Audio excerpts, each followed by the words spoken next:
बुझ्छ। कहिले कहिले भेट्नु भएको छ त्यस्तो, कहिले सुन्नु भएको छ हतार हुँदाखेरि फोन गर्दाखेरि फोन नलाग्दाखेरि तपाईँ डराउनु भएको छ? म पनि डराएको छु है। हालेलुया। अस्तिको दिनमा के भयो भन्दा म अलिकति गवाइदिनुहोस् है।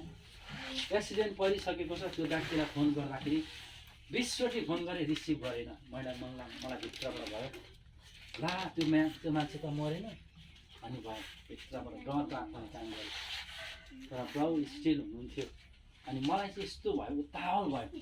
तर पनि प्रभुले के भन्नुभयो भन्दा तपाईँले मलाई कहिल्यै पनि छोड्दिन, कहिल्यै पनि त्याग्दिन। तिमीहरूको चाहिँ के गरेको छु, तिमीहरूको चित्र चाहिँ मेरो हत्केलामा सजाएर राखेको छु। हालेलुया। तपाईँ र मलाई प्रभुले भन्नुहुन्छ कहिले पनि तपाईँ र म संसारिक चिजबाट, संसारिक व्यक्तिबाट तपाईँ र मैले धोका खाउँदा, संसारिक चिजबाट तपाईँ र मैले निराशमा तपाईँ र मलाई निराश